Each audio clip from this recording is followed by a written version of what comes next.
Bonjour tout le monde, bienvenue sur ce live. Bonne matinée, bienvenue.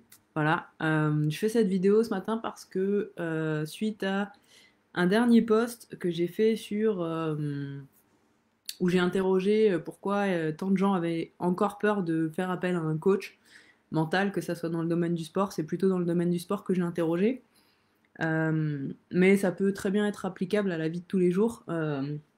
Voilà, ben moi, si vous ne me connaissez pas, j'ai été sportif pro pendant 15 ans environ. Je suis reconvertie aujourd'hui en coach, autant pour solopreneur que pour sportif ambitieux, jeune sportif ambitieux.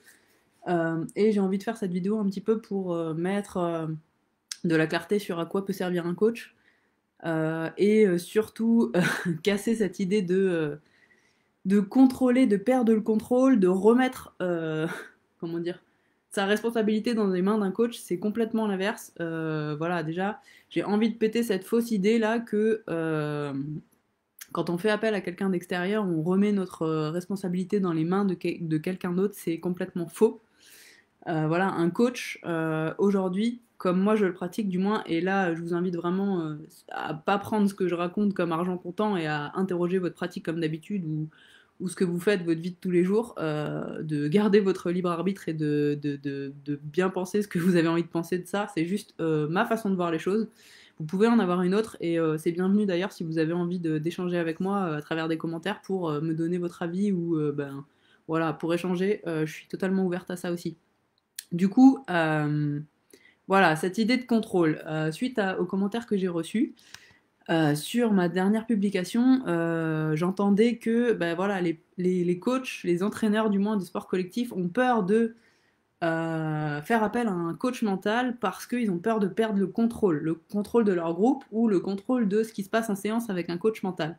Alors déjà, juste pour remettre les pendules à l'heure, même que ça soit n'importe quel entraîneur, vous n'avez jamais de contrôle sur votre groupe parce que déjà la vie elle est mouvement. C'est impossible de contrôler quelqu'un. Déjà voilà, la seule personne qu'on peut contrôler c'est nous. Et j'ai envie de remettre ce petit schéma là parce que j'avais déjà montré, mais il est vraiment très très simple pour moi et très très important.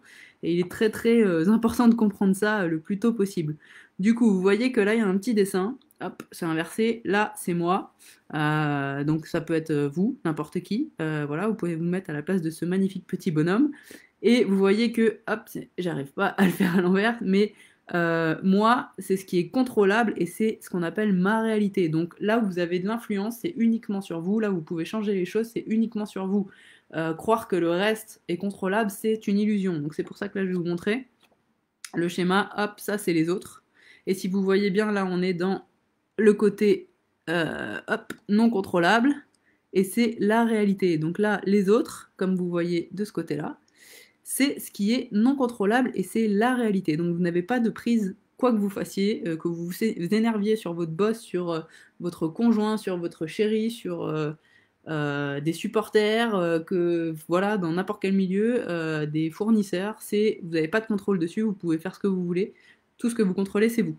Ce qui est entouré là, hop, voilà, le rond, c'est encore une fois, c'est ce qui est non contrôlable, c'est le contexte. Et le contexte, on le voit bien en ce moment, dans un contexte Covid, bah, on n'a absolument aucun contrôle sur ce qui se passe à l'extérieur. C'est-à-dire que bah, voilà, on ne sait pas quand est-ce que ça va s'arrêter, on ne sait pas quand le virus va repartir, on n'a pas de contrôle, on ne sait pas quel temps il va faire, on ne sait pas s'il va neiger, pleuvoir, faire beau aujourd'hui. On peut choisir de s'énerver et de se dire ah ben voilà, fait chier, il pleut encore et perdre de l'énergie là. On peut très bien aussi perdre de l'énergie sur râler sur son boss, c'est ce que je disais avant. Râler sur son boss, râler sur les supporters, râler sur le coéquipier qui a pas fait la passe au bon moment. Voilà, c'est mettre de l'énergie sur quelque chose où on n'a pas de contrôle. Donc je veux absolument remettre ça au devant de la scène parce que c'est quelque chose qui est très très simple à expliquer, très très simple à appliquer. C'est une réalité. Simple ne veut pas dire facile. C'est juste que, ben voilà, une fois qu'on comprend que là où, et c'est vraiment la base de mon travail dans ce que j'amène aux jeunes sportifs, c'est de comprendre très très tôt que là où ils vont avoir de l'influence et là où ils peuvent mettre le plus d'énergie, c'est sur eux et sur le contrôle de comment ils vont arriver à leur destination, c'est-à-dire à leurs objectifs. Et du coup, s'ils perdent de l'énergie, voilà, une carrière c'est assez court. S'ils perdent de l'énergie en cours de route sur bah, râler sur le voisin, râler sur la météo, râler sur je sais pas quoi, c'est de l'énergie qu'ils mettent pas à leur service. Donc déjà, le numéro un, c'est ça, c'est comprendre très très vite que bah, le contrôle c'est une illusion. On ne contrôle pas les autres, on ne contrôle pas le contexte, on peut se contrôler que nous. Donc voilà, déjà ça c'était le point numéro un que j'avais envie d'éclaircir par rapport à ça. Ensuite, j'avais envie de prendre un exemple du coup pour les sports collectifs, pour rester dans les sports collectifs, vu que voilà, un entraîneur a plutôt peur de perdre le contrôle sur son groupe s'il fait appel à un préparateur mental. J'ai envie de lui poser la question, s'il y en a qui me regardent et s'il y en a qui arriveront sur cette vidéo, quand c'est le cas et que vous faites appel à un préparateur physique, est-ce que vous avez la sensation de perdre le contrôle aussi, ou est-ce que bah, vous remettez juste dans les mains de quelqu'un qui est compétent, une compétence, c'est-à-dire la préparation physique, de préparer physiquement ses joueurs, et est-ce que vous avez la sensation de perdre le contrôle pour autant? Je pense pas. Aujourd'hui, il y a un réel décalage entre la préparation physique et la préparation mentale. Voilà, aujourd'hui, bon, bah, je sais qu'il y a 10 ans, ça a été difficile de faire passer l'idée qu'un préparateur physique faisait pleinement partie intégrante d'un staff, par exemple. Euh, Aujourd'hui, c'est quasiment monnaie courante, même si encore des clubs de basket, par exemple, je connais pas toutes les disciplines. Moi, celle que je connais le mieux, c'est le basket pour le moment. Même si je cherche à ouvrir mes chakras, on va dire, et aller voir d'autres disciplines.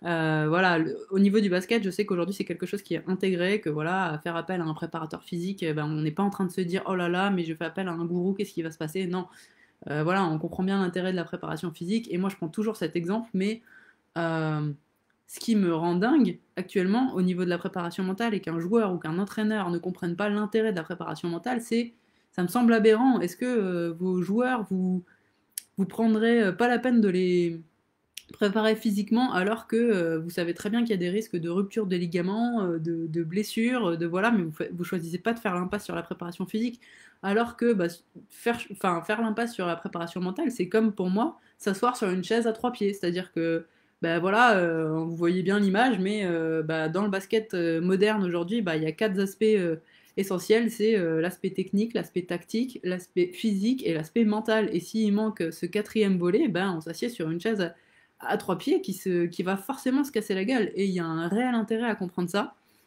Voilà, donc ça c'est vraiment le message que j'ai envie de faire passer rapidement dans cette vidéo parce que j'ai pas envie de m'étaler non plus, mais voilà, il y a un réel intérêt d'intégrer la prépa mentale le plus tôt possible, que ce soit pour un entraîneur, pour une fédération, pour un club, pour un joueur lui-même, et même pour un arbitre, parce qu'aujourd'hui je commence à intégrer des arbitres aussi dans ce que je propose, et je fais de la préparation mentale pour arbitre aussi.